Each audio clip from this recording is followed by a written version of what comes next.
प्रिय विद्यार्थियों, DSS online कक्षा में आपका स्वागत है।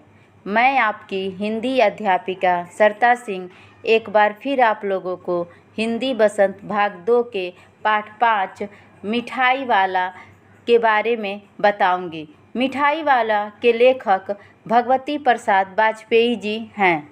जैसा कि हम लोगों ने पिछले वीडियो में भगवती प्रसाद वाजपेयी जी के जीवन के बारे में अर्थात उनका जीवन परिचय और मिठाई वाला कहानी का सारांश जाना था। आज हम इस कहानी को पढ़ेंगे और उसकी व्याख्या करेंगे। मिठाई वाला बहुत ही मीठे स्वरों के साथ वह गलियों में घूमता हुआ कहता, बच्चों को बहलाने वाला, खिलौने वाला। इस अधूरे वाक्य को वह ऐसे विचित्र किंतु मादक मधुर ढंग से गाकर कहता कि सुनने वाले एक बार अस्थिर हो उठते। उसके स्नेहाविषिक्त कंठ से फूटा हुआ गान सुनकर निकट के मकानों में हलचल मच जाती। छोटे छोटे बच्चों को अपनी गोद में लिए युवतियाँ चिकों को उठाकर छज्जों पर नीचे झाँकने लगती। गलियों और उनके अंतर्व्यापी छोटे छोटे उद्यानों में खेलते और इठलाते हुए बच्चों का झुंड उसे घेर लेता और तब वह खिलौने वाला वहीं बैठकर खिलौने की पेटी खोल देता। तो यहाँ पे दिया है बेटा विचित्र। विचित्र का अर्थ होता है बेटा अनोखा। उसके बाद दिया बेटा अस्थिर अर्थात चंचल, स्नेहाभिषिक्त अर्थात प्रेम में भीगा हुआ। उसके बाद दिया है बेटा चिको। चिको का अर्थ होता है बेटा पर्दा। उसके बाद अंतर्व्यापी मन में फैला हुआ। उसके बाद अर्थ दिया है बेटा उद्यानों। उद्यानों का अर्थ होता है बेटा बागीचा। तो जो मिठाई वाला कहानी है, जो इसके लेखक हैं भगवती प्रसाद वाजपेयी जी ने इस कहानी में एक पिता का बच्चों के प्रति प्रेम भाव को दर्शाया है कि किस तरह से एक पिता अपने बच्चों को खोने के बाद अर्थात उसके बच्चों की मृत्यु हो जाती है तो उसके बाद वह अन्य बच्चों में खुशी का तलाश करता है। इसलिए वह बच्चों के मनपसंद वस्तुओं को बेचता है, फेरी का काम करने लगता है।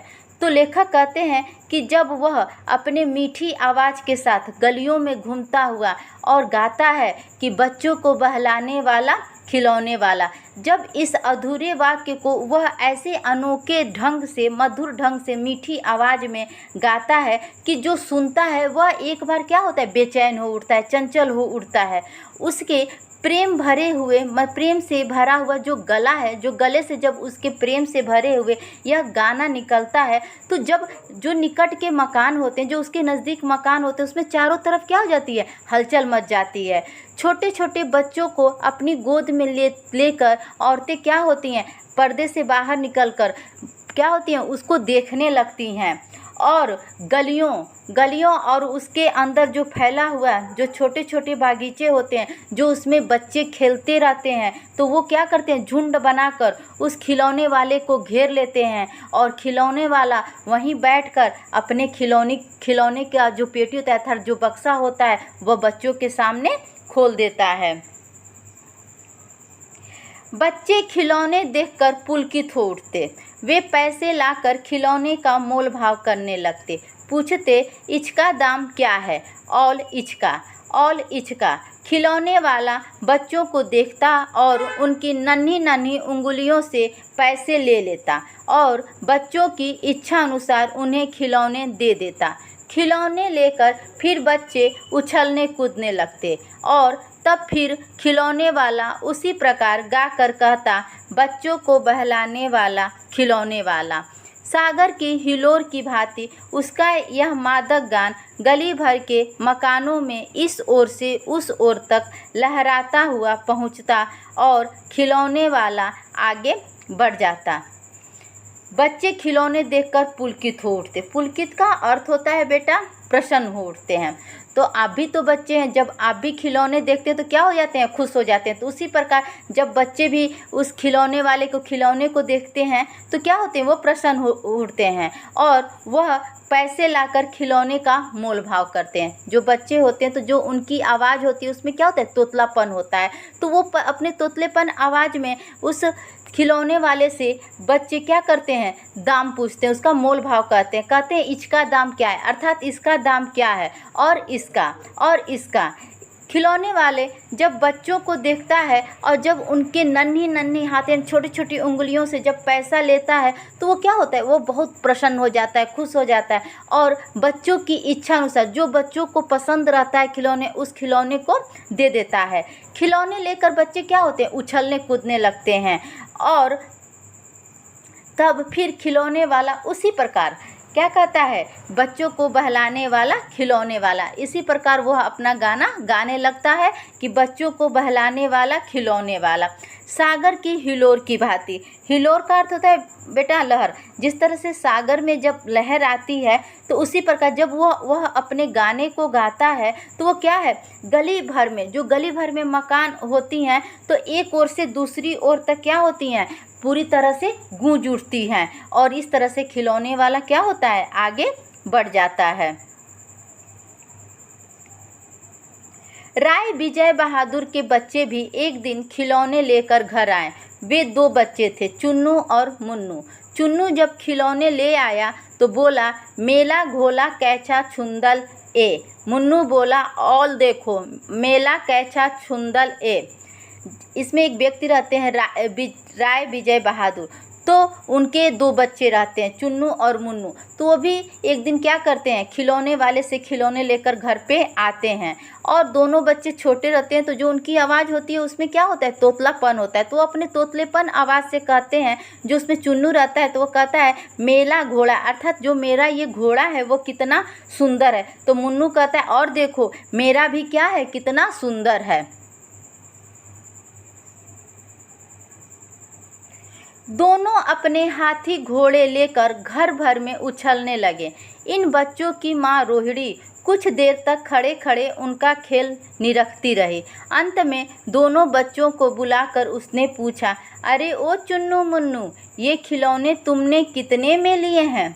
उसके बाद दोनों जो बच्चे होते हैं चुन्नू मुन्नू, वो अपने हाथी घोड़े को लेकर पूरे घर में उछलने कूदने लगते हैं, उससे खेलने लगते हैं। उनकी जो माँ रोहिणी अर्थात विजय बहादुर की पत्नी जब कुछ देर तक अपने बच्चों के खेल को देखती रहती है, निरखती मतलब देखती रहती है और अंत में दोनों बच्चों को बुला के पूछती है कि तुमने ये खिलौने कितने में लिए हैं? मुन्नू बोला, 2 पैसे में, खिलौने वाला दे गया ए। रोहिणी सोचने लगी, इतने सस्ते में कैसे दे गया है, यह तो वही जाने, लेकिन दे तो गया ही है, इतना तो निश्चय है। उसके बाद मुन्नू बोला कि 2 पैसे में खिलौने वाला दे गया है। तो रोहिणी सोचने लगी कि इतने सस्ते में दे गया है, वह कैसे दे गया है, लेकिन वह दे गया है, यह तो निश्चित है। एक जरा सी बात पर ठहरी, रोहिणी अपने काम में लग गई। फिर कभी उसे इस पर विचार करने की आवश्यकता भी भला क्यों पड़ती। थोड़ी देर के लिए वह रुकी और फिर अपने काम में लग गई। फिर उस पे उसने विचार विमर्श नहीं किया कि उसने इतने सस्ते में खिलौने क्यों दे गया, अब भला इसकी आवश्यकता भी उसे क्यों पड़ती। अब हम कहानी का दूसरा भाग पढ़ेंगे। 6 महीने बाद, अर्थात उस खिलौने वाले के बाद 6 महीना बीत गया। इस बात को नगर भर में 2-4 दिनों से एक मुरली वाले के आने का समाचार फैल गया। लोग कहने लगे, भाई वाह, मुरली बजाने में वह एक ही उस्ताद है। मुरली बजाकर गाना सुनाकर वह मुरली बेचता भी है, सो भी 2-2 पैसे में। भला इसमें उसे क्या मिलता होगा, मेहनत भी तो न आती होगी। इस तरह से जब 6 महीने बीत गए तो फिर उस नगर में 2-4 दिनों से एक मुरली वाले की आने की खबर क्या हो गई, चारों तरफ, उस नगर में चारों तरफ फैल गई। और लोग कहने लगे कि भाई वह क्या मुरली बजाता है, वह मुरली बजाने में क्या है, मास्टर है, अर्थात उस्ताद है। वह मुरली बजाता है, गाना सुनाकर वह मुरली को क्या करता है, बेचता भी है, मतलब मुरली भी बजाता है और गाना भी सुनाता है और उसके बाद मुरली बेचता है, वो भी कितने पैसे में, 2 पैसे में। भला उसको क्या मिलता होगा, उसका मेहनत भी न आती होगी। एक व्यक्ति ने पूछ लिया, कैसा है वो मुरली वाला, मैंने तो उसे नहीं देखा, उसी में एक व्यक्ति ने पूछा कि वह मुरली वाला कैसा है, मैंने तो उसे नहीं देखा। तब उसे उत्तर मिला, उम्र तो उसकी अभी अधिक न होगी, यही 30-32 का होगा, दुबला पतला गोरा युवक है, बीकानेरी रंगीन साफा बांधता है। साफा का अर्थ होता है बेटा पगड़ी। तो उसी में उसे उत्तर मिला कि उसकी उम्र अभी, जो उसकी आयु है अभी अधिक ना होगी, यही कोई 30-32 की होगी, दुबला पतला गोरा सा वो व्यक्ति है और बीकानेरी रंगीन क्या करता है, पगड़ी बांधता है। वही तो नहीं जो पहले खिलौने बेचा करता था, क्या वह पहले खिलौने भी बेचा करता था? तब वो व्यक्ति कहता है, कहीं वही तो नहीं जो इसके पहले खिलौने बेचा करता था? तो एक ने कहा, क्या वो पहले खिलौने भी बेचा करता था? हाँ, जो आकार प्रकार तुमने बतलाया उसी प्रकार का वह भी था, तो वही होगा। पर भाई वह एक उस्ताद। उसके बाद वह व्यक्ति कहता है कि जैसा तुमने उसका हाव भाव, मतलब उसका आकार और प्रकार जैसे तुमने बतलाया, तो वो खिलौने वाला भी उसी प्रकार का था। तो वो कहता है, हो सकता है कि वही है, लेकिन वो क्या है, एक उस्ताद है। जब वो मुरली बजाता है तो क्या है, बहुत ही अच्छा बजाता है। प्रतिदिन इसी प्रकार उस मुरली वाले की चर्चा होती। प्रतिदिन नगर की प्रत्येक गली में उसका मादक मृदुल स्वर सुनाई पड़ता, बच्चों को बहलाने वाला मुरलिया वाला। इस प्रकार प्रतिदिन उस मुरली वाले की चर्चा होती रहती। प्रतिदिन नगर में प्रत्येक गली में, जो नगर था उसके प्रत्येक गली में उस मुरली वाले की मधुर ध्वनि सुनाई पड़ता। क्या गाता कि बच्चों को बहलाने वाला मुरलिया वाला। रोहिणी ने भी मुरली वाले का यह स्वर सुना। तुरंत ही उसे खिलौने वाले का स्मरण हो आया। उसने मन ही मन कहा, खिलौने वाला भी इसी तरह गा गा कर खिलौने बेचा करता था। जब रोहिणी ने उस मुरली वाले की आवाज़ को सुना तो उसे तुरंत याद आ गया कि खिलौने वाला भी ऐसे ही गा कर खिलौने बेचा करता था। उसने मन में यही सोचने लगा, खिलौने वाला भी क्या करता था, ऐसे ही गाकर खिलौने बेचा करता था। रोहिणी उठकर अपने पति विजय बहादुर के पास गई। जरा उस मुरली वाले को बुलाओ तो चुन्नू मुन्नू के लिए ले लूं। क्या पता यह फिर इधर आए न आए। वे भी जान पड़ता है कि पार्क में खेलने निकल गए। रोहिणी उठी और अपने पति विजय बहादुर के पास गई और कही कि ज़रा आप उस मुरली वाले को तो बुलाइए कि मैं चुन्नू मुन्नू के लिए मुरली ले लूं। क्या पता वो फिर इधर मत आए या न आए। लगता है कि चुन्नू मुन्नू भी पार्क में खेलने निकल गए हैं। विजय बाबू एक समाचार पत्र पढ़ रहे थे। उसी तरह उसे लिए हुए वे दरवाजे पर आकर मुरली वाले से बोले, क्यों भाई, किस तरह देते हो मुरली? उसके बाद विजय बाबू उस समय समाचार पत्र पढ़ रहे थे, तो समाचार पत्र को लिए हुए ही दरवाजे पर आकर खड़े हो गए और मुरली वाले से कहे कि भाई तुम यह मुरली कितने में दे रहे हो? किसी की टोपी गली में गिर पड़ी, किसी का जूता पार्क में ही छूट गया और किसी की सोथनी पैजामा ही ढीली होकर लटक आई। जब बच्चों ने मुरली वाले की आवाज़ को सुना तो क्या के वो दौड़ पर, जो जहाँ था वहाँ से दौड़ पड़ा। तो किसी की टोपी क्या हो गई, गली में गिर पड़ी, किसी का जूता क्या हो गया, उसी पार्क में छूट गया, और किसी की सोथनी अर्थात जो पैजामा था वो ढीली हो गई थी और वो नीचे लटक आई थी। इस तरह दौड़ते हाँफते बच्चों का झुंड आ पहुँचा। एक स्वर में सब बोल उठे, अम्बी ले दे मुल्ली और अम्बी ले दे मुल्ली। उसके बाद बच्चों ने आकर उसे क्या कर लिया, घेर लिया और सब एक ही आवाज़ में बोल उठे कि हम भी लेंगे मुरली और हम भी लेंगे मुरली। मुरली वाला हर्ष गदगद हो उठा, बोला सबको देंगे भैया, लेकिन ज़रा रुको, ठहरो, एक एक को देने दो। अभी इतनी जल्दी हम कहीं लौट थोड़े ही जाएंगे। बेचने तो आए ही हैं और है इस समय मेरे पास 1-2 नहीं, पूरी 57। उसके बाद मुरली वाला जब बच्चों को देखा तो वो खुशी के मारे क्या हो गया, प्रसन्न हो उठा और बोला कि सबको देंगे भैया, सबको देंगे, लेकिन थोड़ा दूर रुको, ठहरो, एक एक को देने दो, मतलब एक एक करके मैं सबको दूंगा। मैं अभी इतनी जल्दी जाने वाला नहीं हूँ, क्योंकि मैं तो बेचने ही आया हूँ और मेरे पास एक दो मुरली नहीं है, पूरी मेरे पास 57 मुरली हैं। हाँ बाबूजी, क्या पूछा था आपने, कितने में दी तो वैसे 3-3 पैसे के हिसाब से हैं, पर आपको 2-2 पैसे में ही दे दूंगा। उसके बाद मुरली वाला विजय बहादुर से बात करने लगता है, कहता है कि बाबूजी आपने क्या पूछा, मतलब साहब आपने क्या पूछा कि मैंने कितने में दी तो वैसे मैंने 3-3 पैसे के हिसाब से है, लेकिन आपको 2-2 पैसे में ही दे दूंगा। विजय बाबू भीतर बाहर दोनों रूपों से मुस्कुरा दिए, मन ही मन कहने लगे, कैसा है, देता तो सबको इसी भाव से है, पर मुझ पर उल्टा एहसान लाद रहा है। फिर बोले, तुम लोगों की झूठ बोलने की आदत होती है, देते होगे सभी को 2-2 पैसे में, पर एहसान का बोझा मेरे ही ऊपर लाद रहे हो। उसके बाद जब विजय बहादुर ने मुरली वाले की बातों को सुना तो वह अंदर बाहर मतलब दोनों तरफ से क्या हो गए, वो मुस्कुराने लगे और अपने मन ही मन में कहने लगे, कैसा है, देता तो सबको इसी भाव 2 पैसे में है, लेकिन मुझे सुना रहा है कि 3 पैसे का है, मैं आपको 2 पैसे में दे रहा हूँ, जैसे लग रहा है कि मुझ पर एहसान लाद रहा है। फिर उसके बाद उन्होंने मुरली वाले से बोला कि तुम लोगों की झूठ बोलने की आदत होती है, देते होगे सभी को 2-2 पैसे में, पर एहसान का बोझा मेरे ऊपर ही लाद रहे हो कि आपको 1 पैसा कम कर रहा हूँ।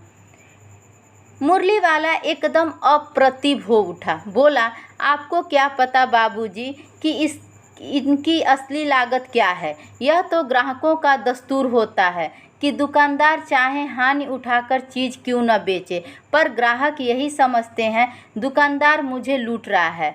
आप भला काहे को विश्वास करेंगे, लेकिन सच पूछिए तो बाबूजी, असली दाम 2 ही पैसा है। आप कहीं से 2 पैसे में यह मुरली नहीं पा सकते। मैंने तो पूरी 1000 बनवाई थी, तब तो मुझे इस भाव पड़ी है। उसके बाद जब मुरली वाले ने विजय बहादुर की बातों को सुना तो वो आश्चर्यचकित हो उठा। अप्रतिभ का अर्थ होता है बेटा आश्चर्यचकित। वह आश्चर्यचकित हो उठा और बोला कि आपको क्या पता है बाबूजी कि इसकी असली लागत क्या है।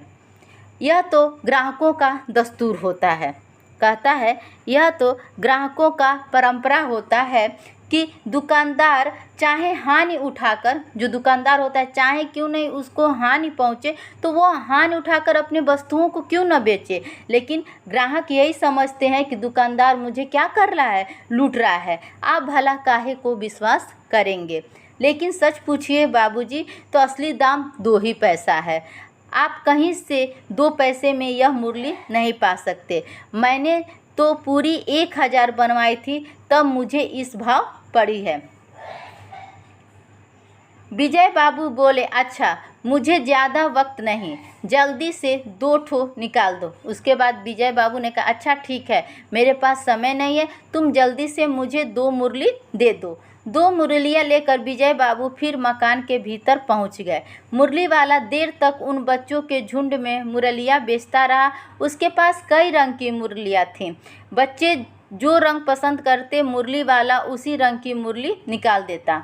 2 मुरलियाँ लेकर विजय बाबू क्या होते हैं, अंदर चले जाते हैं। मुरली वाला देर तक उन बच्चों के समूह में यानी झुंड में बैठा रहता है और अपने मुरली को बेचता है।